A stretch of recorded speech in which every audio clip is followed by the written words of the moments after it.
Best Christmas pageant ever. The Herdmans were absolutely the worst kids in the history of the world. They lied and stole and smoked cigars, even the girls, and then talked dirty and hit little kids and cussed their teachers and took the name of the Lord in vain and set fire to Fred Shoemaker's old broken down tool house. The tool house burned right down to the ground, and I think that surprised the Herdmans. They set fire to things all the time, but that was the first time they managed to burn down a whole building. I guess it was an accident. I don't suppose they woke up that morning and said to one another, let's go burn down Fred Shoemaker's tool house, but maybe they did. After all, it was a Saturday, not much going on. It was a terrific fire, 2 engines and 2 police cars and all the volunteer firemen and 5 dozen donuts sent up from the Tasty Lunch Diner. The donuts were supposed to be for the firemen, but by the time they got the fire out, all the donuts were gone. The Herdmans got them. But they couldn't eat. They stuffed in their pockets and down the fronts of their shirts. You could actually see the donuts all around Ollie Herdman's middle. I couldn't understand why the Herdmans were hanging around the scene of their crime. Everybody knew the whole thing was their fault, and you'd think they'd have had the brains to get out of sight. One fireman even collared Claude Herdman and said, did you kids start this fire smoking cigars at a tool house? But Claude just said we weren't smoking cigars, and they weren't. They were playing with Leroy Herdman's Young Einstein chemistry set, which he stole from the hardware store, and that was how they started the fire. Leroy said so. We mixed all the little powders together, he said, and poured lighter fluid all around on them and set fire to the lighter fluid. We wanted to see if the chemistry set was dead. Any other kid, even a mean kid, would have been a little bit worried if he'd stole $4.95 worth of something and then burned down a building with it. But Leroy was just mad because the chemistry set got burned up along with everything else before they had a chance to make 1 or 2 bombs.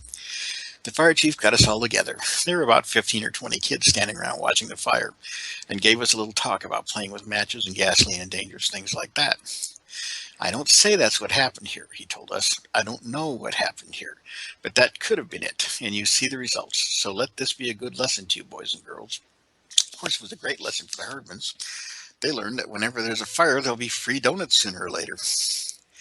I guess things would have been different if they'd burned down, say, the Second Presbyterian Church instead of the tool house. But the tool house was about to fall down anyway. All the neighbors had pestered Mr. Shoemaker to do something about it because it looked so awful and was sure to bring rats. So everybody said it was a fire was a blessing in disguise, and even Mr. Shoemaker said it was a relief. My father said it was the only good thing the Herdmans ever did, and if they'd known it was a good thing, they wouldn't have done it at all. They'd have set fire to someone else, or somebody. They were just so all around awful you could hardly believe they were real. Ralph, Imogene, Leroy, Claude, Ollie, and Gladys. 6 skinny, stringy-haired kids, all alike except for being different sizes and have different black and blue places where they clonked each other. They lived over a garage at the bottom of Sproul Hill. Nobody used the garage anymore, but the Herdmans used to bang the door up and down just as fast as they could and try and squash one another. That was their idea of a game. Where other people had grass in their front yards, the Herdmans had rocks. Where other people had hydrangea bushes, the Herdmans had poison ivy. There was also a sign in the yard that said, beware of the cat. New kids always laughed about it till they got a look at the cat. It was the meanest looking animal I ever saw. It had one short leg and a broken tail and one missing eye, and the mailman wouldn't deliver anything to the Herdmans because of it. I don't think it's a regular cat at all, the mailman told my father. I think those kids went up in the hills and got themselves a bobcat. Well, I don't think you can tame a wild bobcat, my father said. I'm sure you can, said the mailman. They'd never try to tame it. They'd try to make it wilder than it already was. Well, if that was their plan, it worked. The cat would attack anything it could see out of its one eye. One day, Claude Herdman emptied the whole first grade class in 3 minutes flat when he took the cat to show and tell. He didn't feed it for 2 days. It was already mad. And he carried it to school in a box. When he opened the box, the cat shot out straight up in the air, people said. It came down on top blackboard ledge and clawed 4 big long scratches all the way down the blackboard. Then it just tore around all over the place, scratching little kids and shedding fur and scattering books and papers everywhere. The teacher, Miss Randall, yelled for everybody to run out in the hall, and she pulled a coat over her head and grabbed a broom and tried to corner the cat. But of course she couldn't see with the coat over her head, so she just ran up and down the aisle hollering, "Here, kitty," and smacking the broom down whenever the cat hissed back. She knocked over the Happy Family dollhouse and a globe of the world and broke an aquarium full of 20 gallons of water and about 65 goldfish. All the time she kept yelling for Claude to come and catch his cat. But Claude had gone out in the hall with the rest of the class. Later, when Mrs. Brandle was slapping band-aids on everyone who could show her any blood, she asked Claude what in the world he didn't come and get his cat under control. "You told us to go out in the hall," Claude said, just as if he were the ordinary kind of first grader who did whatever the teacher said to do. The cat settled down a little bit once it got something to eat, most of the goldfish, and Ramona Billion's two pet mice she brought to show and tell. Ramona cried and carried on so. "I can't even bury them," she said, that they sent her home. The room was a wreck, broken glass, papers and books and puddles of water and dead goldfish everywhere. Mrs. Brandle was sort of a wreck too, and most of the first graders were hysterical, so somebody took them outdoors and let them have recess for the rest of the day. Claude took the cat home, and after that, there was a rule that you couldn't bring anything alive to show and tell. The Herdmans moved from grade to grade through Woodrow Wilson School like those South American fish that strip your bones clean in 3 minutes flat, which is just about what they did to one teacher after another. But they never got kept back in a grade. When it came time for Claude Herdman to pass the second grade, he didn't know his ABCs or his numbers or his colors or shapes or his tree bears or how to get along with anybody. But Mrs. Brandle passed him anyway. For one thing, she knew she'd have Ollie Herdman the next year. That was the thing about the Herdmans. There was always another one coming along, and no teacher was crazy enough to let herself in for two of them at once. I was always in the same grade with Imogene Herdman, and what I did was stay out of her way. It wasn't easy to stay out of her way. You couldn't do it if you were very pretty or very ugly or very smart or very dumb or had anything unusual about you like red hair or double jointed thumbs. But you were if you were the sort of medium kid like me and kept your mouth shut when the teacher said who can name all 50 states, you had a pretty good chance to stay clear of Imogene. As far as anyone could tell, Imogene was just like the rest of the Herdmans. She never learned anything either, except dirty words and secrets about everybody. Twice a year we had to go to the health room to get weighed and measured, and Imogene always managed to find out exactly what everybody weighed. Sometimes she'd hang around waiting for the nurse, Miss Hempel, to give her a Band-Aid. Sometimes she would sneak behind the curtain where they kept the folding cot and just stayed there the whole time with one eye on the scales. "Why are you still here, Imogene?" Miss Hopkins asked one day. "You can go back to your room." "I think you better look and see if I got what Ollie has." "What does Ollie have?" Imogene shrugged. "We don't know. Red spots all over." Miss Hempel looked at her. "What did the doctor say?" "We didn't have a doctor," Imogene began, scrunching her back up and down against the medicine cabinet. "Well, does Ollie have a fever? Is he in bed?" "No, he's in the first grade." "Right now?" Miss Hempel stared. "Why, he shouldn't be in school with red spots. It could be measles or chicken pox, any number of contagious things. What are you doing?" "Scratching my back," Imogene said. "Boy, do I itch." "The rest of you boys and girls go back to your classroom," Miss Hempel said. "Imogene, you stay right here." So I went back to our room. Miss Hempel went to the first grade to look at Ollie, and Imogene stayed in the health room and copied down everybody's weight for Miss Hempel's records. Your weight's supposed to be a big secret, like what you got on your report card. "It's nobody's business what you get on your report card," all the teachers said, and Miss Hempel said the same thing. "It's nobody's business what you weigh." Not even the fat kids could find out what they weighed, but Imogene always knew. "Don't let Alfred Pelfrey on the swing," she would yell at recess. "He'll bust it. Albert Pelfrey weighs 143 pounds. Last time he weighed 137. So right away, everybody knew two things about Albert. We knew exactly how fat he was, and we also knew that he was getting fatter all the time. "You have to go to fat camp this summer," Imogene hollered at him. Miss Hempel wrote it on your paper. Fat camp is a place where they feed you lettuce and grapefruit and cottage cheese and eggs for a month, and you either give up and cheat or give up and get skinny. "I am not," Albert said. "I'm going to Disneyland with my Uncle Frank." "That's what you think," Imogene told him. Albert had to believe her. She was always right about things like that. So all year long, he had fat camp to look forward to instead of Disneyland.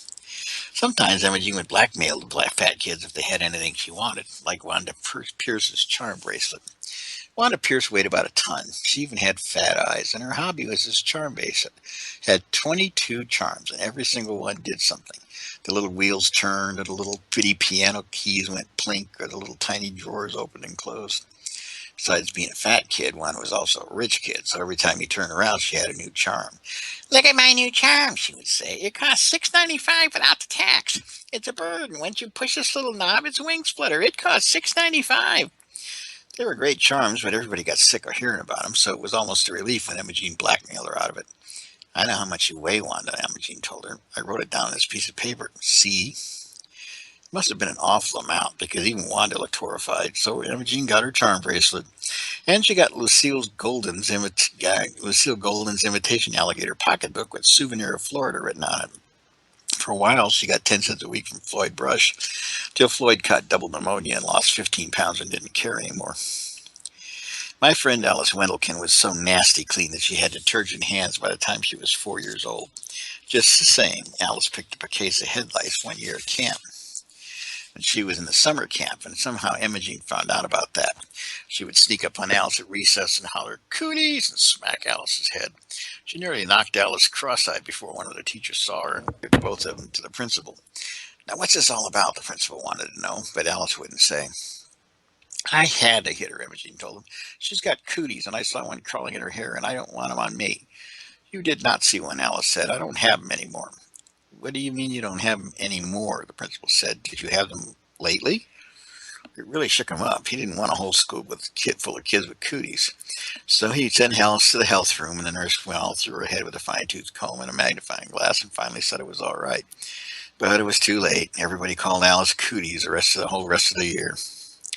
If Imogene didn't know a secret about a person, she'd make one up. She'd catch you in the girls' room or out in the hall and whisper, "I know what you did." Then you go crazy trying to figure out what it was you did that Imogene knew about. It's no good trying to get secrets on the Herdmans. Everybody only knew about all the awful things they did. Couldn't even tease them about their parents or holler your father's in jail because they didn't care. Actually, they didn't know where her father was or what he was or anything else about him because when Gladys was 2 years old, he climbed on a railroad train and disappeared. Nobody blamed him. Now and then you'd see Mrs. Herdman walking the cat on a length of chain around the block, but she worked double shifts at the shoe factory and wasn't home much. My mother's friend, Miss Phillips, was a social worker, and she tried to get some welfare money for the Herdmans, so Mrs. Herdman could just work one shift and spend more time with her children. But Mrs. Herdman wouldn't do it. She liked the work, she said. "It's not the work," Miss Phillips told my mother. "It's not the money. It's just she'd rather be in that shoe factory than shut up at home with that crowd of kids." She said, I can't say as I blame her. So the Herdmans pretty much looked after themselves. Ralph looked after Imogene. Imogene looked after Leroy. Leroy looked after Claude, and so on down the line. Herdmans are like most big families. The big ones taught the little ones everything they knew, and the proof of that is the fact that the meanest Herdman of all was Gladys, the youngest. We figured they were headed straight for hell by way of the state penitentiary until they got themselves mixed up with the church and my mother in our Christmas pageant. Mother didn't expect to have anything to do with the Christmas pageant except to make me and my little brother Charlie be in it. We didn't want to. And to make my father go and see it. He didn't want to. Every year he said the same thing. "I've seen the Christmas pageant." "You haven't seen this Christmas pageant," Mother would tell him. "Charlie is a shepherd this year." "Charlie was a shepherd last year." "No, you go on and go. I'm just going to go put on my bathrobe and sit by the fire and relax. There's never anything different about the Christmas pageant." "There's something different this year," Mother said. "What?" "Charlie's wearing your bathrobe." So that year my father went to see his bathrobe, he said. Actually, he went every year, but it was always a struggle, and Mother said that her contribution to the Christmas pageant was getting my father to go to it. But then she got stuck with the whole thing when Mrs. George Armstrong fell and broke her leg. We all knew about this as soon as it happened because Mrs. Armstrong only lived a block and a half away. We heard the siren and saw the ambulance and watched the policeman carry her out of the house on a stretcher.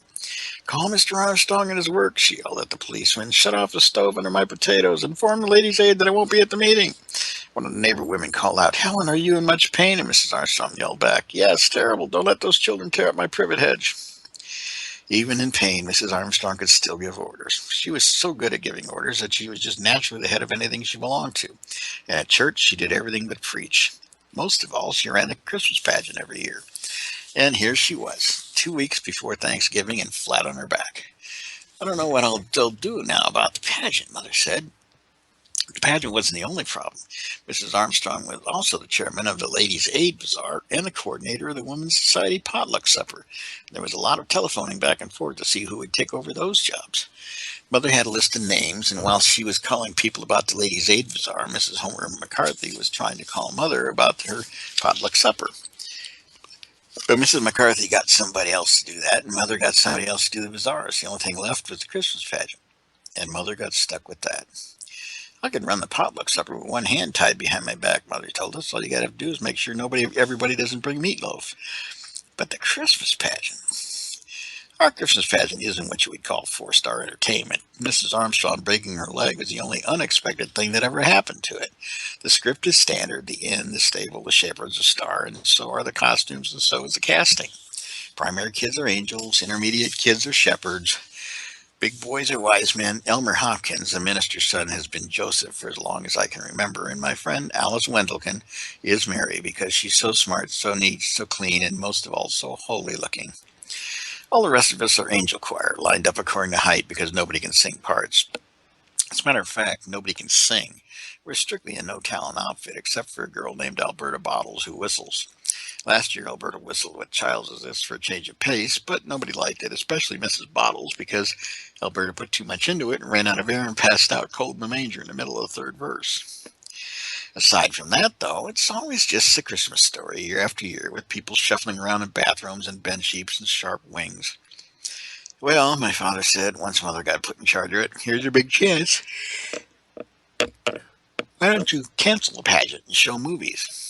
Movies of what? Mother said. I don't know. Fred Stamper has 5 big reels of Yellowstone National Park. What does Yellowstone National Park have to do with Christmas? Mother asked. I know a good movie, Charlie said. We had it at school. It shows a heart operation and 2 kids got sick. Never mind, Mother said. I guess you all think you're pretty funny, but the Christmas pageant is a tradition, and I don't plan to do anything different. Of course, nobody even thought about the Herdmans in connection with the Christmas pageant. Most of us spent all weekend at school being pounded and poked and pushed around by Herdmans, and we looked forward to Sunday as a real day of rest. Once a month, the whole Sunday school would go to church for the first 15 minutes of the service and do something special. Sing a song, or act out a parable, or recite Bible verses. Usually the little kids sang Jesus Loves Me, which is about all they were up to. But when my brother Charlie was in with the little kids, his teacher thought up something different to do. He had everybody write down on a piece of paper what they liked best about Sunday school, or draw a picture of what they liked best. And when they all got in the church, she stood up in front of the congregation and said, Today, some of our youngest boys and girls are going to tell you what Sunday school means to them. Betsy, what do you have on your paper? Betsy Cathcart stood up and said, What I like best about Sunday school is the good feeling I get when I go there. I don't think she wrote that down at all, but it sounded terrific, of course. One kid said he liked hearing all the Bible stories. Another kid said, I like learning songs about Jesus. 8 or 9 little kids stood up and said what they liked. It was always something good about Jesus or God or cheerful friends or a nice teacher. Finally, the teacher said, I think we have time for one more. Charlie, what can you tell us about Sunday school? My little brother Charlie stood up, and he didn't even have to look at his piece of paper. What I like best about Sunday school, he said, is that there aren't any Herdmans here. Well, the teacher should have stuck with Jesus Loves Me because everybody forgot all the nice, churchy things the other kids said and just remember what Charlie said about the Herdmans. When we went to pick him up after church, his teacher told us, I'm sure there are many things about Charlie likes about Sunday school. Maybe he'll tell you about some of them. She smiled at all of us, but you could tell she was really mad. On the way home, we asked Charlie, what are some of the other things you like that she was talking about? He shrugged. Well, I like the other stuff, but she said to write down what I like best, and what I like best is no Herdmans. Not a very Christian sentiment, my father said. Maybe not, but it's a very practical one, Mother told him. Last year, Charlie spent the whole second grade being black and blue because he had to sit next to Leroy Herdman. In the end, it was Charlie's fault that the Herdmans showed up in church. For 3 days in a row, Leroy Herdman stole the dessert from Charlie's lunchbox, and finally Charlie just gave up trying to do anything about it. Oh, go ahead and take it, he said. I don't care. I get all the dessert I want in Sunday school. Leroy wanted to know more about that. What kind of dessert, he said. Chocolate cake, Charlie told him, and candy bars and cookies and Kool-Aid. We get refreshments all the time, all we want. You're a liar, Leroy said. Leroy was right. We got jelly beans at Easter and punch and cookies on Christmas Day, and that was it. We get ice cream too, Charlie went on, and donuts and popcorn balls. Who gives it to you? Leroy wanted to know. The minister, Charlie said. He didn't know who else to say. Of course, that was the wrong thing to tell Herdmans if you wanted them to stay away. And sure enough, the very next Sunday, there they were, slouched into Sunday school, eyes peeled for the refreshments. Where do you get the cake? Ralph asked the Sunday school superintendent. And Mr. Grady said, Well, son, I don't know about any cake, but they're collecting the food packages out in the kitchen. What he meant was the canned stuff we brought every year for the Thanksgiving present for the orphans' home. It was just our bad luck that the Herdmans picked that Sunday to come, because when they saw all the canned spaghetti and beans and grape drink and peanut butter and figured there must be something true to what Charlie said about refreshments. So they stayed. They didn't sing any hymns or say any prayers, but they did make a little money because I saw Imogene snake a handful of coins out of the collection basket when I went by her. At the end of the morning, Mr. Grady came to every class and made an announcement. We'll be starting rehearsals soon for our Christmas pageant, he said, and next week after the service we'll all gather in the back of the church and decide who will play the main roles. But of course, we want every boy and girl in the Sunday school to take part in the pageant, so be sure to tell your parents and let you know that you'll be staying a little later next Sunday. Mr. Grady made the same speech every year, so he didn't get any wild applause. Besides, as I said, we all knew what part we were going to play anyway. Alice Wendelkin must have been a little bit worried, though, because she turned around to me with a sticky smile on her face and said, I hope you're going to be in the angel choir again. You're so good in the angel choir. What she meant was, I hope you won't get to be married just because your mother's running a pageant. She didn't have to worry. I didn't want to be married. I didn't want to be in the angel choir either, but everybody had to be something. All of a sudden, Imogene Herdman dug me in the ribs with her elbow. She has the sharpest elbows of anyone I ever knew. What's the pageant? She said. It's a play, I said, and for the first time that day, except when she saw the collection basket, Imogene looked interested. All the Herdmans are big moviegoers, though they never pay their own way. One or two of them start a fight at the box office in the theater while the others slip in. They get their popcorn the same way when they spread out all over the place so the manager can never find them all before the picture's over. What's the play about? Imogene said. It's about Jesus, I said. Everything here is, she muttered, so I figured Imogene didn't care much about the pageant. But I was wrong. Mrs. Armstrong, who was still trying to run things from her hospital bed, said the same people always got the main parts. But it's important to give everybody a chance, she told Mother over the telephone. Let me tell you what I do. Mother sighed and turned off the heat under the pork chops. All right, Helen, she said. Mrs. Armstrong called Mother at least every other day, and she always called it supper time. Don't let me interrupt you, supper, she always said, and then went right ahead and did it anyway while my father paced up and down the hall, saying things under his breath about Mrs. Armstrong. Here's what I do, Mrs. Armstrong said. I get them all together and tell them all about the rehearsals, tell them they must be on time and pay close attention. Then I tell them that the main parts are Mary and Joseph and the wise men and the angel of the Lord, and then I always remind them that there are no small parts, only small actors. Do they understand what that means? Mother asked. Oh, yes, Mrs. Armstrong said. Later, Mother asked me if I knew what that meant about small parts and small actors. I didn't really know. None of us did. It was just something Mrs. Armstrong always said. I guess it means that the short kids have to be in the front row of the angel choir or nobody else can see them. I thought so, Mother said. It doesn't mean that at all. It really means that every single person in the pageant is just as important as every other person. That the littlest baby angel is just as important as Mary. Go tell that to Alice Wendelken, I said, and Mother told me not to be so fresh. She didn't get very mad though, because I knew she knew I was right. You could have a Christmas pageant without any baby angels, but you couldn't have one without a Mary. Mrs. Armstrong knew it too. I always start with Mary, she told Mother over the telephone. I tell them that we must choose our Mary carefully because Mary was the mother of Jesus. I know that, Mother said, wanting to get off the phone and cook the pork chops. Yes, I tell them that our Mary should be a cheerful, happy little girl who is unselfish and kind to others. Then I tell them about Joseph, and that it was God's choice to be Jesus' father. And our Joseph ought to be a little boy. She went on and got as far as the second wise man when Mother said, Helen, I have to go now. There's somebody at the door. Actually, there was somebody at the door. It was my father, standing on the porch in his coat and hat, leaning on the doorbell. When Mother let him in and took off his hat and bowed to her, Lady, can you give me some supper? I haven't had a square meal in 3 days. Oh, for goodness sakes, Mother said, come in. Will you come on in? What'll the neighbors think? You see you standing out there ringing your own doorbell, and why didn't you ring the doorbell 10 minutes ago? Mrs. Armstrong called Mother 2 or 3 more times that week to tell her that people could hem their costumes but couldn't cut them.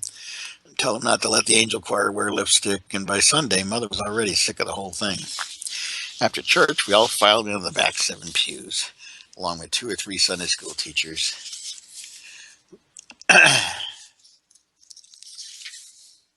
We're supposed to keep everybody quiet. It was a terrible time to try to keep everybody quiet. All the little kids were tired, and all the big kids were hungry, and all the mothers wanted to go home and cook dinner, and all the fathers wanted to go home and watch the football game on TV.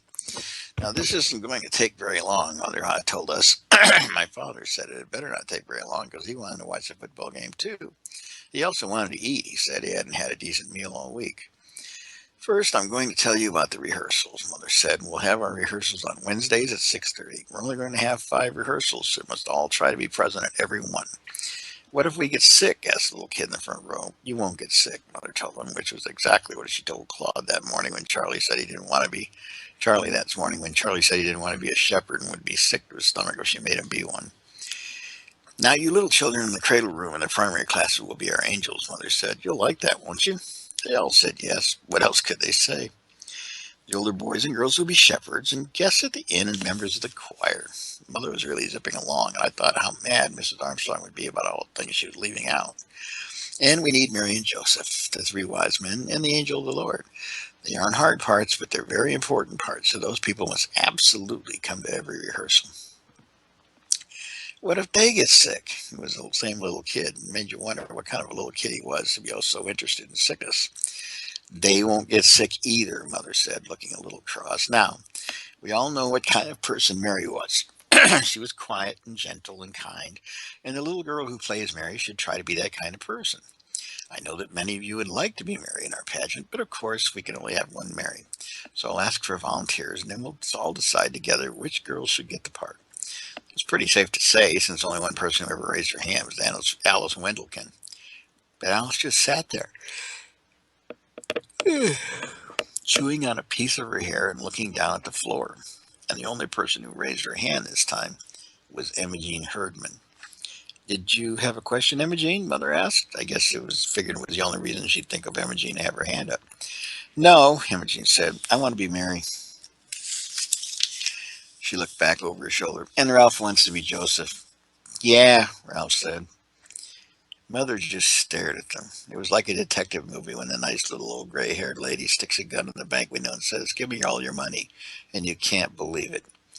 Mother couldn't believe this. Well, she said after a minute, we want to be sure that everybody else has a chance. Does anyone else want to volunteer for Joseph? No one did. No one ever did, especially not Elmer Hopkins.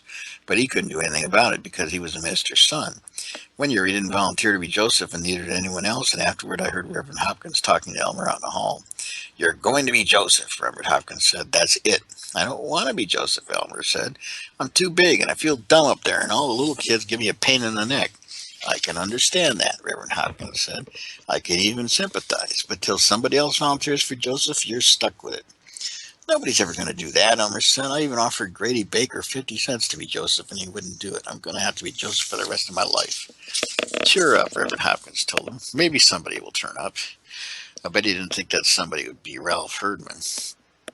Oh, well, Mother said. Ralph will be our Joseph. Now, does anyone else want to volunteer for Mary? Mother looked all around, trying to catch somebody's eye, anybody's eye. Janet? Roberta? Alice, don't you want to volunteer this year? No, Alice said, so low you could hardly hear her. I don't want to. Nobody volunteered to be the wise man either, except Leroy, Claude, and Ollie Herdman. So there was my mother stuck with a Christmas pageant full of Herdmans in the main roles. There was one Herdman left over and one main role left over, and you didn't have to be very smart to figure out that Gladys was going to be the angel of the Lord. What do you have to do? Gladys wanted to know. The angel of the Lord was the one who brought the good news to the shepherds, Mother said.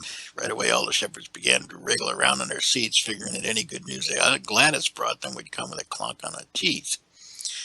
Charlie's friend, Hobie Carmichael, raised his hand and said, I can't be a shepherd. We're going to Philadelphia. Why didn't you say so before? Mother asked. I forgot. Another kid said, my mother doesn't want me to be a shepherd. Why not? Mother said. I don't know. She just said, don't be a shepherd. One kid was Gladys Herdman hits too hard, he said. Why, Gladys isn't going to hit anybody, Mother said. What an idea. The angel just visits the shepherds in the fields and tells them Jesus is born. And hits them, said the kid. And of course he was right. You could just picture Gladys whamming shepherds left and right, but Mother said that was perfectly ridiculous. I don't want to hear another word about it, she said. No shepherds may quit or get sick, she said, before the kid in the front pew could ask. When everybody was leaving, Mother grabbed Alice Wendelkin by the arm and said, Alice, why in the world didn't you raise your hand to be Mary? I don't know, Alice said, looking mad. But I do. I knew. I heard Imogene telling Alice what would happen to her if she dared to volunteer. All the ordinary, everyday Herdman things like clonking you on the head and drawing pictures of you all over your homework papers and putting, worms in your coat pocket. I don't care, Alice told her. I don't care what you do. I'm always going to be Mary in a pageant. And next spring, Imogene went on, squinching her eyes, when the pussy willows come out, I'm going to stick a pussy willow so far down your ear that nobody can reach it, and it'll sprout there, and it'll grow, and you'll spend the rest of your life with a pussy willow bush growing out of your ear. You had to admire her. That was the worst thing any of them ever thought up to do. Of course, some people think it couldn't be happen, but it could. Ollie Herdman did it once. He got this terrible earache in school, and when the nurse looked down his ear with her little lighted tube, she yelled so loud you could hear her all the way down the hall. He's got something growing down there, she hollered. They had to take Ollie to the hospital and put him under and dig this sprouted pussy willow out of his ear. So that was why Alice kept her mouth shut about being Mary. You know she wouldn't do all those things she said, I told Alice as we walked home. Yes, she would, Alice said. Hermans will do anything, but your mother should have told them. No, somebody should have put Imogene out of the pageant, and all the rest of them too. They'll do something terrible and ruin the whole thing. I thought she was probably right, and so did lots of other people, and for 2 or 3 days all anybody could talk about was the Herdmans being Mary Joseph and all. Mrs. Homer McCarthy called Mother to say that she'd been thinking and thinking about it, and if the Herdmans wanted to participate in our Christmas celebration, why didn't we let them hand out programs at the door? We don't have programs for the Christmas pageant, Mother said. Well, maybe you ought to get some printed and put the Herdmans in charge of that. Alice's mother told the Ladies' Aid that it was sacrilegious to let Imogene Herdman be Mary. Somebody we never heard of called up Mother on the telephone, said her name was Hazel Beck, and she lived on Sproul Hill, and was it true that Imogene Herdman was going to be Mary and the mother of Jesus in the school play? Yes, Mother said. Imogene is going to be Mary in our Christmas pageant. And the rest of them too, the lady asked. Yes, Ralph's going to be Joseph, and the others are the wise men and the angel of the Lord. You must be crazy, this Mrs. Hazelbeck told Mom. I live next door to that outfit with their yelling and screaming and their insane cat and their garage door going up and down all day long. And let me tell you, you're in for a rowdy time. Some people said it wasn't fair for a whole family who didn't even go to our church to barge in and take over the pageant. My father said somebody better lock up the Women's Society Silver Service. My mother just said she'd rather be in the hospital with Mrs. Armstrong. But then the flower committee took a potted geranium to Mrs. Armstrong and told her what was going on. She nearly fell out of bed, traction bars and all. I feel perfectly responsible, she said. Whatever happens, I accept the blame. If I'd been up and around and doing my duty, this never would have happened. And that made my mother so mad she couldn't see straight. If she'd been up and around, it wouldn't have happened, Mother said. That woman, she must be surprised that the sun's still coming up every morning without her to supervise the sunrise. Well, let me tell you. Don't tell me, my father said. I'm on your side. I just mean that Helen Armstrong is not the only woman alive who can run a Christmas pageant. Up until now, I made up my mind just to do the best I could under the circumstances. But now, she stabbed a meat fork into the pot roast. I'm going to make this the very best Christmas pageant anybody ever saw. And I'm going to do it with the Herdmans, too. After all, they raised their hands and nobody else did, and that's that. And it was, too. For one thing, nobody else wanted to take over the pageant, with or without the Herdmans. For another thing, Reverend Hopkins got fed up with all the complaints and told everybody where to get off. Of course, he didn't say go jump in the lake, Mrs. Wendelkin, or anything like that. He just reminded everyone that when Jesus said, suffer the little children to come into me, Jesus meant all the little children, including Herdmans. So that shut everybody up, even Alice's mother, and next Wednesday we started rehearsals. The first pageant rehearsal was usually about as much fun as a 3-hour ride in a school bus, and just as noisy and crowded. This rehearsal, though, was different. Everyone shut up and settled down right away for fear of missing something awful that the Herdmans might do. They got there 10 minutes late, sliding in the classroom like a bunch of outlaws about to shoot up a saloon. When Leroy passed Claude, he knuckled him behind the ear, and one little primary girl yelled as Gladys went by. But Mother said that she was going to ignore everything except blood, and since the primary kid wasn't bleeding, and neither was Charlie, nothing happened. Mother said, and here's the Herdman family. We're glad to see you all, which was probably the biggest lie anybody ever said right out loud in a church. Imogene smiled. The Herdmans smile. We call it sly and sneaky, and there they sat, the closest thing to criminals that we knew about, and they were going to represent the best and most beautiful.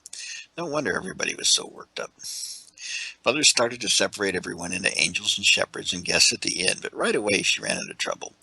Who were the shepherds? Leroy Herdman wanted to know, and where did they come from? Ollie Herdman didn't even know what a shepherd was, or anyway, that's what he said. What was the inn? Claude asked. What's an inn? It's like a motel, somebody told him, where people go to spend the night. What people? Claude said. Jesus? Oh, honestly, Alice Wendlekin grumbled. Jesus wasn't even born yet. Mary and Joseph went there. Why? Ralph asked. What happened first? Imogene hollered at my mother. Begin at the beginning. That really scared me because the beginning would be the book of Genesis where it says in the beginning. And if we were going to have to start there with the book of Genesis, we'd never get through. The thing was, the Hermans didn't know anything about the Christmas story. They knew that Christmas was Jesus' birthday, but everything else was news to them. The shepherds, the wise men, the star of the stable, the crowded inn. It was hard to believe, at least it was hard for me to believe. Alice Wendlekin said she didn't have any trouble believing it. How would they find out about the Christmas story? She said. They don't even know about the Bible, what the Bible is. Look what Alice did to the Bible last week. While Imogene was snitching money from the collection plate in my class, Gladys and Ollie drew mustaches and tails on all of Desocles in the primary grade illustrated Bible. They never went to church in their whole life, till your little brother told them we got refreshments, Alice said. And all you ever hear about Christmas in school is how to make ornaments out of aluminum foil. So how'd they know about the Christmas story? She was right, of course. They may have read about it, but they never read anything except Amazing Comics. And they may have heard about it on TV, except that Ralph paid 65 cents for their TV at a garage sale, and you couldn't see anything on it unless somebody held onto the antenna. Even then, you couldn't see much. The only other way for them to hear about the Christmas story was from their parents, and I guess Mr. Herdman never got around to it before he climbed on a railroad train, and it was pretty clear that Mrs. Herdman had given up trying to tell him anything. So they just didn't know, and Mother said that she'd better begin by reading the Christmas story from the Bible. This was a pain in the neck to most of us because we all knew the whole thing backward and forward and never had to be told anything except who we were supposed to be and where we were supposed to stand. Joseph and Mary, his espoused wife, being great with child. Pregnant, yelled Ralph Herdman. Well, that stirred things up. All the big kids began to giggle. All the little kids wanted to know what was so funny, and Mother had to hammer on the floor with a blackboard pointer. That's enough, Ralph, she said, and went on with the story. I don't think it's very nice to say Mary was pregnant, Alice whispered to me. But she was, I pointed out. In a way, though, I agreed with her. It sounded too ordinary. Anybody could be pregnant. Great with child sounded better for Mary. I'm not supposed to talk about people being pregnant. Alice folded her hands in her lap and pinched her lips together. I'd better tell my mother. Tell her what? That your mother's talking about things like that in church. My mother might not want me to be here. I was pretty sure she'd do it. She wanted to be married, and she was mad at Mother. I knew, too, that she would make it sound worse than it was, and Mrs. Wendlekin would get madder than she already was. Mrs. Wendlekin didn't even want cats to have kittens or birds to lay eggs, and she wouldn't let Alice play with anyone who had two rabbits. But there wasn't much I could do about it except pinch Alice, which I did. She yelped, and Mother separated us and made me sit beside Imogene Herdman and sent Alice to sit in the middle of the baby angels. I wasn't crazy to sit next to Imogene. After all, I spent my whole life staying away from Imogene, but she never even noticed me. Not much, anyway. Shut up, was all she said. I want to hear her. I couldn't believe it. Among other things, the Herdmans were famous for never sitting still, never paying attention to anyone teachers, parents, their own, or anybody else's. The truant officer, the police. Yet here they were, eyes glued on my mother and taking in every word. What's that? They'd yell whenever I didn't understand the language. And when Mother read about there being no room at the inn, Imogene's jaw dropped. She sat up in her seat. My God, she said, not even for Jesus? I saw Alice purse her lips together, so I knew that there was something else Mrs. Wendlekin would hear about swearing in the church. Well, now after all, Mother explained, nobody knew the baby was going to turn out to be Jesus. You said Mary knew Ralph. Why didn't he tell him? I would have told him, Imogene put in. Boy, would I have told him. What was the matter with Joseph that he didn't tell them? Her pregnant and everything, she grumbled. What was that they laid the baby in? Leroy said. That manger. Is that like a bed? Why would they have a bed in the barn? That's just the point, Mother said. They didn't have a bed in the barn, so Mary and Joseph had to use whatever there was. What would you do if you had a new baby and no bed to put the baby in? We put Gladys in the bureau drawer, Imogene volunteered. Oh, there you are, Mother said, blinking a little. You didn't have a bed for Gladys, so you had to use something else. Oh, we had a bed, Ralph said, only Ollie was still in it and he wouldn't get out. He didn't like Gladys, he elbowed Ollie. Remember how you didn't like Gladys? I thought that was pretty smart of Ollie not to like Gladys right off the bat. Anyway, Father said, Mary and Joseph used the manger. Manger is a huge wooden feeding trough for animals. What were the wadded up clothes? Claude wanted to know. The what? You read about it. She wrapped him in wadded up clothes. Swaddling clothes, Mother sighed. Long ago, people used to wrap their babies very tightly in big pieces of material so they wouldn't move around. It made the babies feel cozy and comfortable. I thought it probably just made the babies mad. Till then, I didn't know what the swaddling clothes were either. And they sounded terrible, so I wasn't too surprised when Imogen got all excited about that. You mean they tied him up and put him in a feed box? She said. Where was the child welfare? Child welfare was always checking up on the Herdmans. I'd bet if the child welfare had ever found Gladys all tied up in a bureau drawer, they'd have done something about it.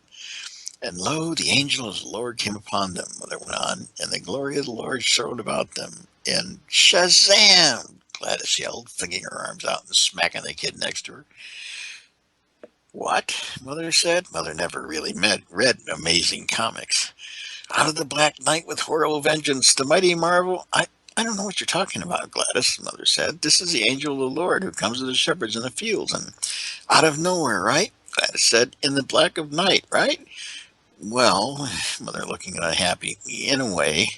So Gladys sat back down, looking very satisfied, as if this was at least one part of the Christmas story that made sense to her. Now, when Jesus was born in Bethlehem of Judea, Mother went on reading, behold, there came wise men from the east to Jerusalem, saying, That's you, Leroy, Ralph said, and Claude and Ollie, so pay attention. What does it mean, wise men? Ollie wanted to know. Were they like school teachers? No, dumbbell. It means like President of the United States. Mother looked surprised and a little pleased, like she did when Charlie finally learned his timetables up to 5. Why, that's very close, Claude, she said. Actually, they were kings. Well, it's about time, Imogen muttered. Maybe they'll tell the innkeeper where to get off and get the baby out of the barn. They told the young child, they saw the young child with Mary, his mother, and fell down and worshipped him, and presented unto him gifts, gold and frankincense and myrrh. What's that stuff? Leroy wanted to know. Precious oils, Mother said, and fragrant resins. Oil? Imogen hollered. What kind of a cheap king hands out oil for a present? You get better presents for the firemen. Sometimes the Herdmans got Christmas presents at the firemen's party, but the Santa Claus always had to feel around all the packages to make sure they weren't getting bows and arrows or dart guns or anything like that. Imogen usually got sewing cards or jigsaw puzzles. She never liked them, but I guess she figured they were better than oil. Then we came to King Herod, and the Herdmans never heard of him either, so Mother had to explain it was Herod who sent the wise men to find the baby Jesus. Was it him that sent the crummy presents? Ollie wanted to know, and Mother said it was worse than that. He planned to have the baby Jesus put to death. My God, Imogen said. He just got born and they're already out to kill him? Herdmans wanted to know all about Herod, what he looked like, how rich he was, and whether he fought wars with people. He must have been the main king, Claude said, if he could make the other 3 do what he wanted them to. If I was a king, Leroy said, I wouldn't let some other king push me around. You couldn't help it if he was the main king. I'd go be king somewhere else. They were really interested in Herod, and I could figured they'd like him. He was so mean he could have been their ancestor, Herod Herdman. But I was wrong. Who's going to be Herod in this play? Leroy said. We don't show Herod in our pageant, Mother said, and they all got mad. They all wanted somebody to be Herod so they could beat up on him. I couldn't understand the Herdmans. You would have thought the Christmas story came right out of the FBI files. They got so involved in it, wanting a bloody end to Herod, worrying about Mary having her baby in the barn, and calling the wise men a bunch of dirty spies. And they left the first rehearsal arguing about whether Joseph should have set fire to the inn or just chase the innkeeper into the next county. When we got home, my father wanted to hear all about it. Well, Mother said, suppose you'd never heard the Christmas story and didn't know anything about it, and then somebody told it to you. What would you think? My father looked at her for a minute or two, and then he said, well, I guess I'd think it was pretty disgraceful. If they couldn't find any room for a pregnant woman except in a stable. I was amazed. It didn't seem natural for my father to be on the same side as the Herdmans, but then it didn't seem natural for the Herdmans to be on the right side of anything. It would have made more sense for them to be on Herod's side.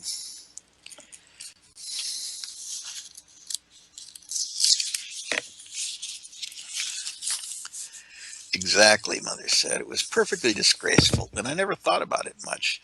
You hear all about the nice warm stable and all the animals breathing in the sweet smelling hay, but it doesn't change the fact I put Mary in a barn.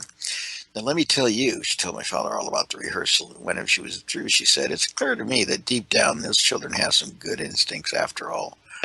My father said he couldn't exactly agree. According to you, he said their chief instinct was to burn Herod alive. No, their chief instinct was to get Mary out of the baby out of the barn, but even so, it was Herod they wanted to do away with, and not Mary or Joseph. They picked out the right villain. That must mean something. Maybe so, my father looked up from his newspaper. Was that what finally happened to Herod? What did happen to Herod anyway? None of us knew. Never really thought much about Herod. He was just a name, somebody in the Bible, Herod the king. But the Herdmans went and looked him up. The very next day, Imogene grabbed me at recess. "How do you get a book out of the library?" she said. "You have to have a card." "How do you get a card?" "You have to sign your name." She looked at me for a minute with her eyes all squidged up. "Do you have to sign your own name?" I thought Imogene probably wanted to get one of the dirty books out of the basement, which is where they keep them, but I knew nobody would let her do that because there's this big chain across the stairs to the basement, and Mrs. Grabner, the librarian, can hear it rattle no matter where she is in the library, so you don't stand a chance of getting down there. "Sure, you have to sign your own name," I said. "They have to know who has the books." I didn't see what the difference it made. But if she signed the card with her own name or signed the card Queen Elizabeth, Mrs. Grabner still wasn't going to let Imogene Herman take any books out of the public library. I guess you couldn't stop them from using the library, though, because that's where they found out about Herod. They went in that afternoon, all six of them, and told Mrs. Grabner that they wanted library cards. Usually, when anybody told Mrs. Grabner that they wanted a library card, they got this big, happy smile on their face and said, "Good, we want all our boys and girls to have library cards." But she didn't say that to the Herdmans. She just asked them why they wanted library cards. "We want to read about Jesus," Imogene said. "Not Jesus," Ralph said. "That king who was out to get Jesus, Herod." Later on, Mrs. Grabner told my mother that she had been a librarian for 38 years and loved every minute of it because every day brought something new and different. But now, she said, I might as well retire. When Imogene Herdman came in and said she wanted to read about Jesus, I knew I'd heard everything there was to hear. At the next rehearsal, Mother started again to separate everyone into angels and shepherds and guests at the end, but she didn't get very far. The Herdmans wanted to rewrite the whole pageant and hang Herod for a finish. They couldn't stand the fact that he died in bed of old age. "It wasn't just Jesus he was after," Ralph said. "He killed all kinds of people. He even killed his own wife," Leroy said. "And nothing happened to him," Imogene grumbled. "Well, he died, didn't he?" somebody said. "Or maybe he died a horrible death. What did he die of?" Ralph shrugged. "Didn't say. Flu, I guess." They were so mad about that I thought they might quit the pageant. But they didn't. Not then, not ever. And all the people who kept hoping that the Hermans would get bored and leave were out of luck. They showed up at rehearsals right on time, and they did just what they were supposed to do. But they were still Herdmans, and there was always at least one person who didn't forget that for a minute. One day I saw Alice Wendelkin writing something down on a little pad of paper and trying to hide it behind her with her other hand. "It's none of your business," she said. It wasn't any of my business, but it wasn't any of Alice's either. What she wrote was, "Gladys Herdman drinks communion wine." "It isn't wine," I said. "It's grape juice. I don't care what it is. She drinks it. I see her 3 times with her mouth all purple. They steal crayons from the Sunday school cupboards, and if you shake the happy birthday bank in the kindergarten room, it doesn't make a sound. They stole all the pennies out of it." I was amazed at Alice. I would never think that she'd go and shake the happy birthday bank. "And every time you go in the girls' room," she said, "the whole air is blue, and Imogene Herman is sitting there in a Mary costume smoking cigars." Alice wrote all these things down and how many times each thing happened. I don't know why, unless it made her feel good to see in black and white just how awful they were. Since none of the Herdmans had ever gone to church or Sunday school or read the Bible or anything else, they didn't know how things were supposed to be. Imogene, for instance, didn't know that Mary was supposed to be acted out in one certain way, sort of quiet and dreamy and out of this world. The way Imogene did it, Mary was a lot like Mrs. Santoro, the pizza parlor. Mrs. Santara was this big fat lady with a little skinny husband and 9 children. She yells and hollers and hugs her kids and slaps them around. And that's how Imogene's Mary was, loud and bossy. "Get away from the baby," she yelled at Ralph, who was Joseph, and she made the wise men keep their distance. The wise men wanted to honor the Jesus Christ child, Mother explained for the 10th time. They didn't mean to harm him, for heaven's sake, but the wise men didn't know how things were supposed to be either, and nobody blamed Imogene for shoving him out of the way. You got the feeling that these wise men were going to vessel back to Herod as fast as they could and squeal on the baby out of pure meanness. They thought about it too. What if we didn't go home another way? Leroy demanded. Leroy was Melchior. What if we went back to the king and told on the baby where he was and all that? Here, he would murder Jesus, Ralph said. Old Herod would murder him. He would not. That was Imogene with fire in her eyes. Since the herdmen fought one another just as fast as they fought everybody else, Mother had to step in and settle everybody down. I thought about it later, though, and I decided that if Herod, a king, set out to murder Jesus, a carpenter's baby son, he'd surely find some way to do it. So when Leroy said, "What if we went back and told on the baby?" it gave you something to think about. No Jesus, ever. I don't know whether anybody else got this flash. Alice Wendelkin, for one, didn't. I don't think it's very nice to talk about the baby Jesus being murdered, she said, stitching her lips together and looking sour. That was one more thing to write down on her pad of paper, and one more thing to tell her mother about the Herdmans. Besides the fact they swore and smoked and stole all of them, I think she kept hoping that they'd do one great big sinful thing, and her mother would say, "Well, that's that," and get on a telephone and have them thrown out. Be sure and tell your mother that I can step in right in and be Mary if I have to, she told me as we stood in the back of the angel choir. And if I'm Mary, we can get the Perkins baby for Jesus. But Mrs. Perkins wouldn't let Imogene Herdman get their hands on him. The Perkins baby would have made a perfect Jesus. Alice knew it. Best the way things stood, we didn't have any baby at all. And this really bothered my mother because she couldn't very well have the best Christmas pageant in history with the chief character missing. We had lots of babies offered from the beginning, all the way from Eugene Sloper, who was so new he was still red, up to Junior Claudio, who was almost 4. His mother said he could scrunch up. But when all the mothers found out about the Herdmans, they withdrew their babies. Mother recalled everybody she knew trying to scratch up a baby, but the closest she came to was Bernice Watrous, who kept foster babies all the time. "I've got a darling little boy right now," Bernice told Mother. "He's 3 months old and so good, I hardly know he's in the house. He'd be wonderful. Of course, he's Chinese. Does that matter?" "No," Mother said, "doesn't matter at all."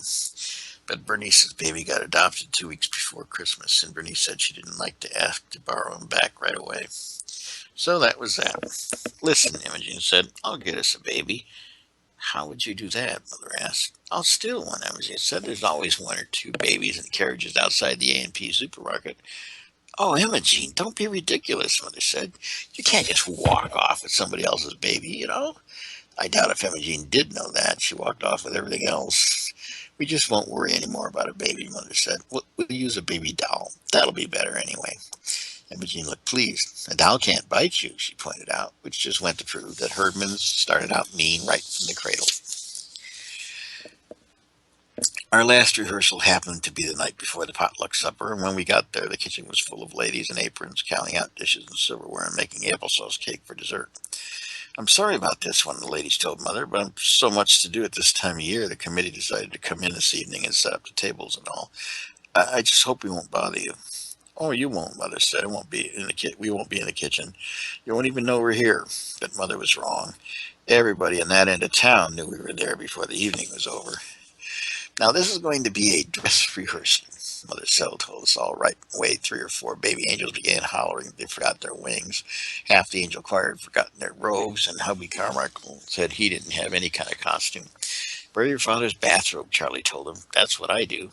"He doesn't have a bathrobe." "What does he hang around the house in?" "His underwear," we said. I looked at Alice Wendelkin to see if she was going to write that down on her pad of paper, but Alice was standing all by herself in the corner patting her hair. Her hair was all washed and curled, and her robe was clean and pressed. She even put Vaseline on her eyelids so they would shine in the candlelight, and everybody would say, "Who is that lovely girl in the angel choir? Why isn't she Mary?" I guess Alice was afraid to move for fear she might spoil herself. "Don't worry about your wings," Mother said. "The main point of the dress rehearsal isn't the costumes. The main point is to go right straight through without stopping. And that's what we're going to do, just as if we were doing it for the whole congregation. I'm going to sit in the back of the church and be the audience." But it didn't work that way. the baby angels came in at the wrong place and had to go back out again. And the whole gang of shepherds didn't come in at all for fear of Gladys. Imogene couldn't find the baby Jesus doll and wrapped up a great big memorial urn in a blanket, and then dropped it on Ralph's foot. And half the angel choir sang away in a major, while the other half sang O Little Town of Bethlehem. So we had to start over a lot.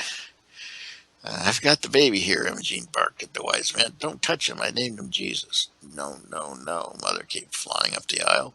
Now, Imogene, you know you're not supposed to say anything. Nobody says anything in our pageant except the angel of the Lord and the choir singing carols. Mary and Joseph and the wise men make a lovely picture for us to look at, what we think about Christmas and what it means. I guess Mother had to say things like that, even though everybody knew it was a big lie. The Herdmans didn't look like anything out of the Bible, more like a trick or treat. Imogene even had one great big gold earring, and she wouldn't take them off. Oh, she even had on great big gold earrings and wouldn't take them off. Now, Imogene, Mother said, you know, Mary didn't wear earrings. I have to wear these, Imogene said. Why is that? I got my ears pierced, and if I don't keep something in them, they'll grow together. Well, they won't grow together in an hour and a half, Mother said. No, but I better leave them in. Imogene pulled on her earrings. It made you shudder. It was like looking at the pictures in National Geographic of natives with their ears stretched all the way to their shoulders. What did the doctor say about leaving something in? The Mother said. What doctor? Well, who pierced your ears? Gladys, Imogene said. That really made you shudder, the thought of Gladys Herdman piercing ears. I thought she probably used an ice pick, and for the next 6 months I kept watching Imogene to see if her ears turned black and fell off. All right, Mother said, but we'll try to find something smaller and more appropriate for you to wear in your pageant. Now, we'll start again and go right straight through, and I think I ought to tell them what his name is, Imogene said. No. Besides, you remember it wasn't Mary who named the baby. I told you, Ralph whacked Imogene on the back. I named him. Joseph didn't name the baby either, Mother said. God sent an angel to tell Mary what his name should be. Imogene sniffed. I would have named him Bill. Alice Wendelken sucked in her breath, and I could hear her scratching down on her pad of paper that Imogene Herdman would have now called the baby Bill instead of Jesus. What angel was that? Ralph wanted to know. Was that Gladys? No, Mother said. Gladys is the angel who comes to the shepherds with the news. Yeah, Gladys said. Unto you a child is born, yelled at the shepherds. Unto me, Imogene yelled back at her. Not them, me. I'm the one that had the baby. No, no, no. Mother sat down on the front pew. It just means that Jesus belongs to everyone. Unto all of us a child is born. Now, she sighed, let's start again. And why didn't they name Mary? Let Mary name her own baby, Imogene demanded. What did that angel do? Just walk up and say, name him Jesus? Yes, Mother said, because he was in a hurry to get finished. But Alice Wendelken had to open her big mouth. I know what the angel said, she piped up. She said his name shall be called Wonderful Counselor, Mighty God, Everlasting Father, the Prince of Peace. I could have hit her. My God, Imogene said, he'd never get out of the first grade if he had to write all that. There was a big crash at the back of the church, and as if someone dropped all the collection plates. But it wasn't the collection plates, it was Mrs. Hopkins, the minister's wife, dropping a whole tray of silverware. I'm sorry, she said. I was just passing by, and I thought I'd take a peek. Would you like to sit down and watch the rehearsal? Mother asked. No. Mrs. Hopkins couldn't seem to take her eyes off Imogene. I'd better go check on the applesauce cake. You didn't have to say that, I told Alice. All that about wonderful everlasting Father and all. Why not? Alice said, patting her hair. I thought Imogene wanted to know. But by that time, everybody was hot and tired. The more of the baby angels had to go to the bathroom, so Mother said we would take a 5-minute recess. And then we'll start over, she said, looking sort of hopeless, and go right straight through without stopping, won't we? Well, we never did go right straight through. The 5-minute recess was a big mistake because it stretched to 15 minutes. Imogene spent the whole time smoking cigars in one of the Johns in the ladies' room. Then Mrs. Homer McCarthy went to the ladies' room and opened the door and smelled something funny and saw some smoke. And she went right to the church office and called the fire department. We were singing Angels We Have Heard on High, but what we heard was the fire engine pulling up on the lawn of the church with the siren blazing and the lights flashing. The firemen hurried in and made us all go outside, and then they dragged a big hose to the front door and went looking for the fire to put out.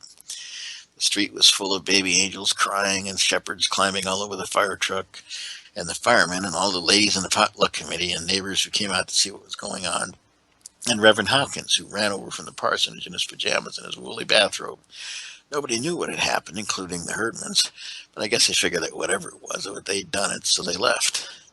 Why in the world did you call the fire department? Mother asked Mrs. McCarthy when she finally heard the whole story. Because the ladies' room was full of thick smoke. It couldn't have been, Mother said. You got excited. Didn't you know it was cigar smoke? Mrs. McCarthy stared at her.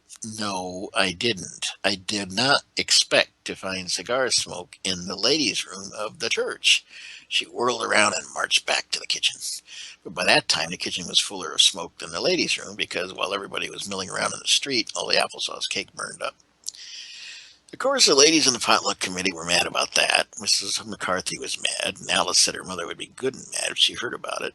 Most of the baby angels' mothers were mad because they couldn't find out what had happened, and somebody said Mrs. Hopkins was mad because Reverend Hopkins was running around in the streets in his pajamas. It turned out to be the one great big sinful thing Alice kept hoping for. Mrs. Wendelkin read Alice's notes, got on the telephone that very night, and called up everybody she could think of in the Ladies' Aid and the Women's Society. And she called most of the Flower Committee and all the Sunday school teachers and Reverend Hopkins. And Reverend Hopkins came to see Mother. I can't make head or tail out of it, he said. Some people said they set fire to the ladies' room. Some people said they set fire to the kitchen. One lady told me that Imogene threw a flower pot at Ralph. Mrs. Wendelkin says all they do is talk about sex and underwear. That was Hobie Carmichael, Mother said, talking about underwear, and they didn't set fire to anything. The only fire in the kitchen was in the kitchen, where the potluck committee let their applesauce cake burn up. Well, Reverend Hopkins looked unhappy. The whole church is in an uproar. Do you think we should call off the pageant? Certainly not, Mother said. By this time she was mad too. Why, it's going to be the best Christmas pageant we've ever had. Of all the lies she told so far, that was the biggest, but you had to admire her. It was like General Custer saying, "Bring on the Indians." Maybe so, Reverend Hopkins said. I'm just afraid no one will come to see it. But he was wrong. Everybody came to see what the Herdmans would do. On the night of the pageant, we didn't have any supper because Mother forgot to fix it. My father said that was okay. Between Mrs. Armstrong's telephone calls and the pageant rehearsals, he didn't expect supper anymore. When it's all over, he said, we'll go somewhere and have hamburgers. Your mother said when it was all over, she might want to go someplace and hide. We never had once gone through the whole thing, she said. I don't know what's going to happen. Maybe the first Christmas pageant in history where Joseph and the wise men get in a fight and Mary runs away with the baby. She might be right, I thought. I wonder what all of us in the angel choir ought to do in case that happened. It'd be dumb for us to just stand there singing about the Holy Infant if Mary had run off with him. But nothing seemed very different at first. There was the usual big mess all over the place, baby angels getting poked in the eye by other baby angels' wings, and the grumpy shepherds stumbling over their bathrobes. The spotlight swooped up and down, back and forth, and up and down till it made you sick at your stomach to look at it, and as usual, whoever was in charge of the piano playing pitched away in a manger so high we could hardly hear it, let alone sing it. My father says the way in a manger always starts out sounding like a closet full of mice. But everything settled down, and at 7:30 the pageant began. While we sang Away in a Manger, the ushers lit candles all around the church, and the spotlight came to be on the star.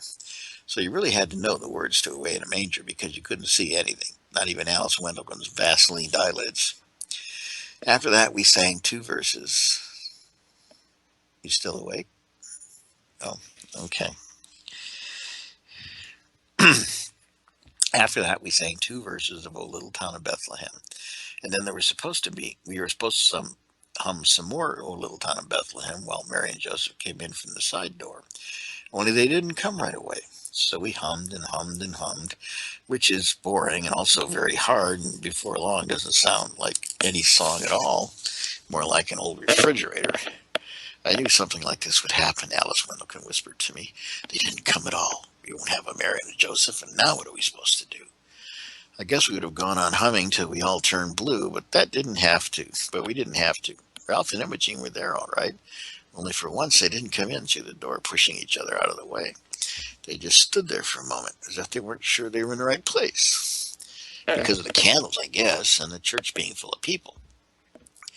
They looked like the people you see at the 6 o'clock news, refugees sent to wait in at some strange, ugly place while all their boxes and sacks around them. It suddenly occurred to me that this is just the way it must have been for the real Holy Family, stuck away in a barn by people who didn't much care what happened to them.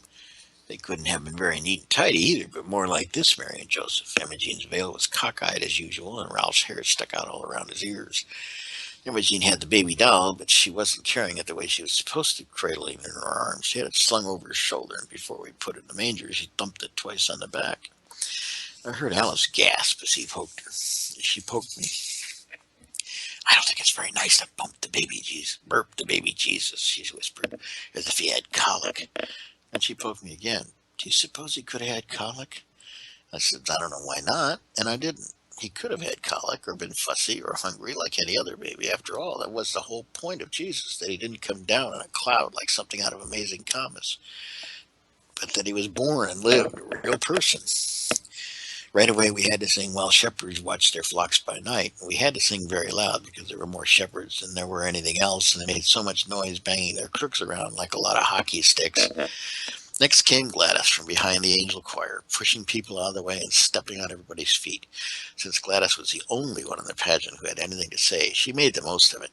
Hey, unto you a child is born, she hollered, as if it was for sure the best news in the world. And all the shepherds trembled, sore afraid of Gladys finally, but it looked good anyways. Then came 3 carols about angels. It took that long to get the angels in because they were all primary kids and they got nervous and cried and forgot where they were supposed to go and bent their wings in the door and things like that. We got a little rest then while the boys sang We Three Kings of Orient Are, and everybody in the audience shifted around to watch the wise men march up the aisle. What have they got? Alice whispered. I didn't know, but whatever it is, it was heavy. Leroy almost dropped it. He didn't have his frankincense jar either, and Claude and Ollie didn't have anything, although they were supposed to bring the gold and the myrrh. I knew this would happen, Alice said for a second time. I bet it's something awful. Like what? Like a burnt offering. You know the Herdmans. Well, they did burn things, but I hadn't burned this yet. It was a ham. Right away I knew where it came from. My father was on the church charitable works committee, and they gave away food baskets at Christmas, and this was the Herdman's food basket ham. It still had the ribbon around it saying Merry Christmas. I bet they stole that, Alice said. They did not. It came from their food basket, and if they want to give it away or their own ham, I guess they can do it.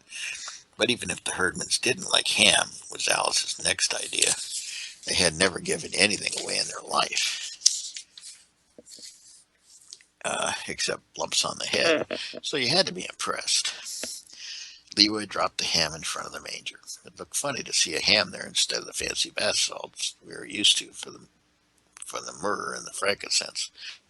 Then they went and sat down in the only space that was left.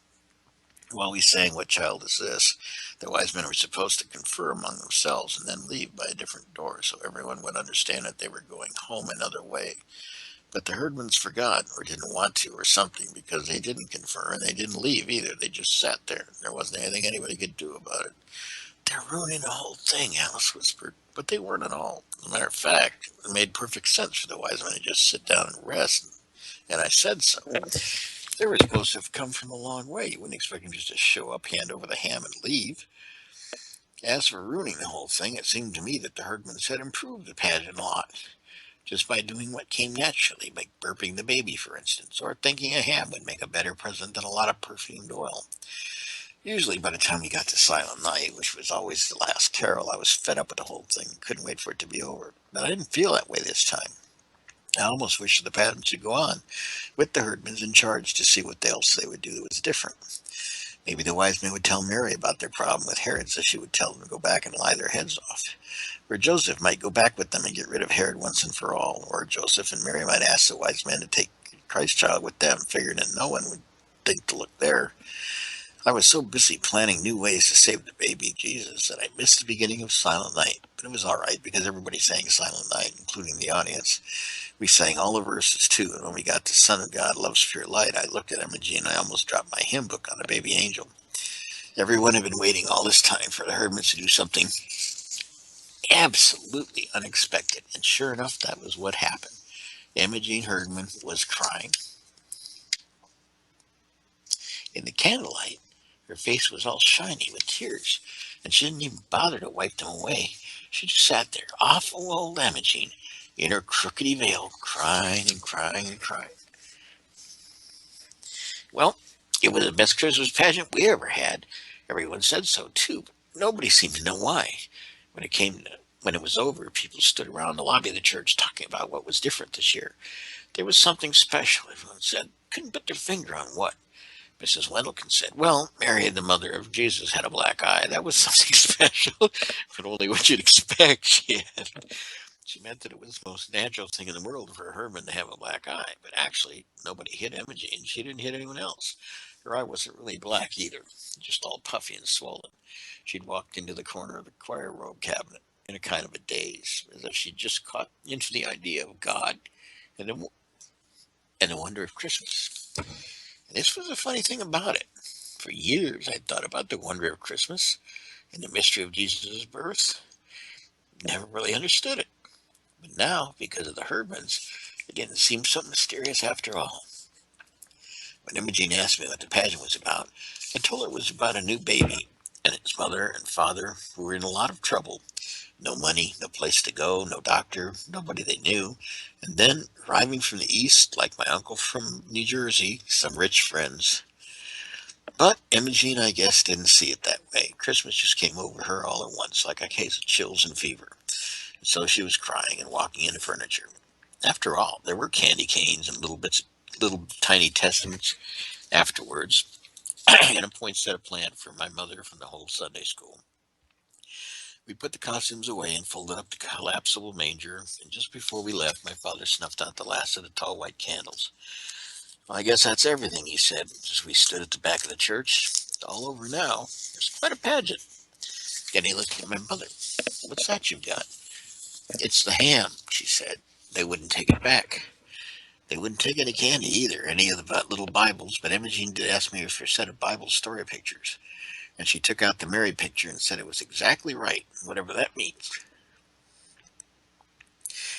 I think it means that no matter how she herself was, Imogene liked the idea of Mary in the picture, all pink and white and pure looking, as if she never washed her dishes or cooked supper or did anything else except have Jesus on Christmas Eve. But as far as I'm concerned, Mary's always going to look a lot like Imogene Herdman, sort of nervous and bewildered, but ready to clobber anyone who laid a hand on her baby. And the wise men are always going to be Leroy and his brothers, Mary Ham. When we came out of the church that night, it was cold and clear, with crunchy snow underfoot and bright stars overhead. And I thought about the angel of the Lord, Gladys, with her skinny legs and her dirty sneakers sticking out from under her robe, yelling at all of us everywhere, "Hey, unto you a child is born.